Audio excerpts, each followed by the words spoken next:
Hi guys, welcome back to my channel. So today in this video I would like to continue my previous video entitled United States Maritime Attachment and Arrest. So this is the second part of the video.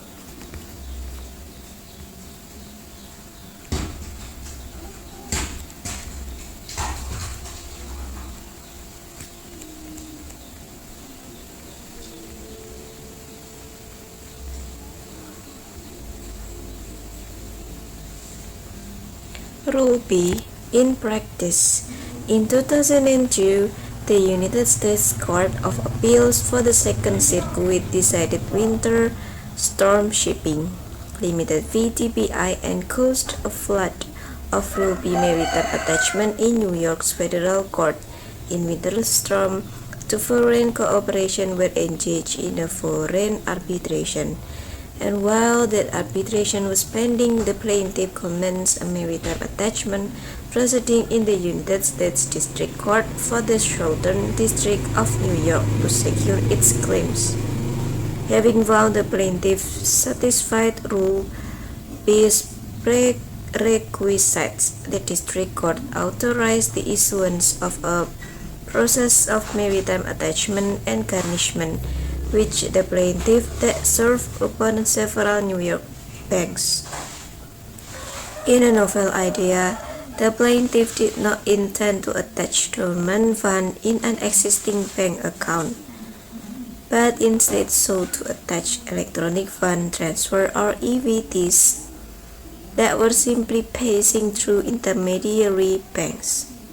In practice, many international EFTs,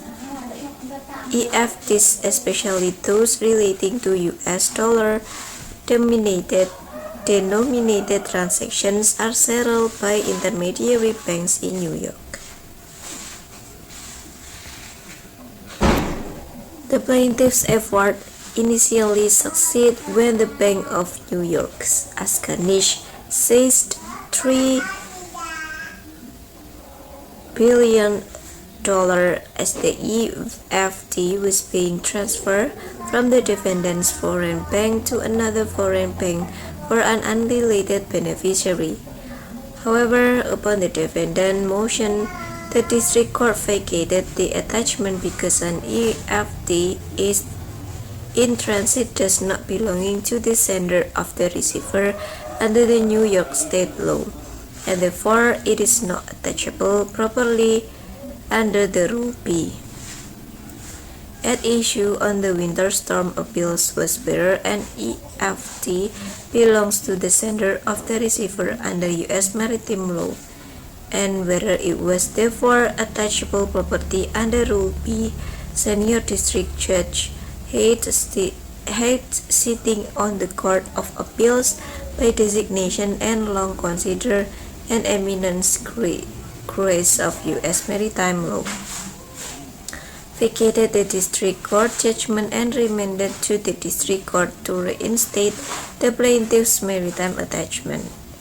The Court of Appeals held as a threshold issue that despite the lack of notice to a defendant, Rule B proceedings satisfied due process standard, and example Rule E hearings. The Court of Appeal further held that U.S. maritime law preempt state law, and that under U.S. maritime law, EFT funds in the handle on intermediary bank may be attached. Winter storm shipping limited VTPI 310. Then the flood began. In December 2005, HSBC Bank USA reportedly processed 797 writs of maritime attachment in February 2006. Citibank reportedly processed writs of maritime attachment seeking to attach a total amount exceeding $195 million. In 2008, Southern approximately 19 of more than 10,600 cases filed in the Southern District of New York were based on breach of maritime contract. presumably most rupee maritime attachment. The New York banks complained about the damage these EFT seizures were causing to the U.S. bank system global reputation. The overburdened district court judges began to indirectly stem the rising tide by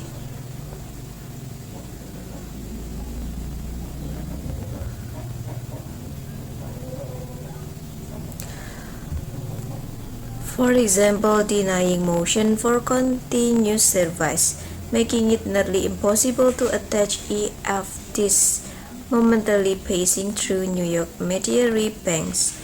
Yet, for a few years, the Court of Appeals continued to uphold Winter Storm, Aquastoli Shipping Limited, Gather, Smith Pty Limited 460. She also consumed Delaware LLC v. Sachanin and Candia Limited. That was until the Court of Appeals decided Shipping Corp of India.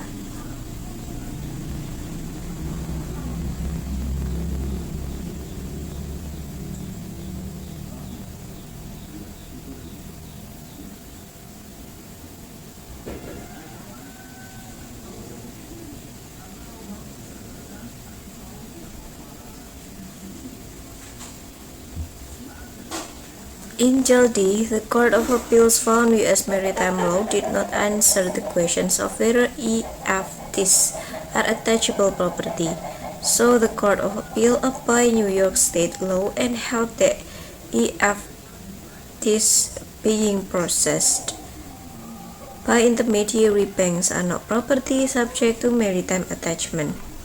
Jaldi overruled Winter Storm. Today, EFTs passing through New York's intermediary banks are not attachable property under Rule B. Regardless, Rule B remains a useful tool for claimants seeking security for their maritime claims. While EFTs are not attachable property, a defendant's vessel cargo and bunkers as well as its bank account and debts owed to it by a third party remain attachable property. In fact, more recently, on October 30, 2020,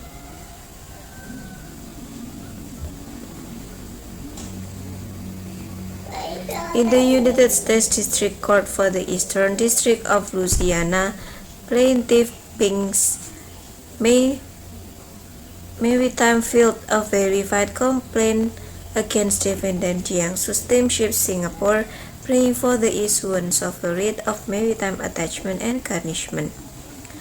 The complaint alleged that the plaintiff was the owner of the vessel, Ping Mei, which had been time chartered to Jiangsu Steamship, but that Jiangsu Steamship breached that maritime contract and caused damages. The plaintiff had already commenced arbitration in London as required by the charter party and demanded security, but Jiangsu Steamship did not agree to provide it. Therefore, to secure its claims in London arbitration, plaintiff Ping Mei sought to arrest the vessel Spring Sunshine. Notably, defendant Jiangsu Steamship was not the owner of the Spring Sunshine, but the plaintiff nonetheless alleged that Jiangsu Steamship was the alter ego of the vessel's owner, and therefore the vessel was subject to maritime attachment as if it was Jiangsu Steamship property. The verified complaint, supported by an attorney's declaration, specifically alleged that Jiangsu Steamship could not be found within the Eastern District of Louisiana, and that the Spring Sunshine was expected to arrive within the district the next day, on October 31, 2020, and depart at any time following cargo operation.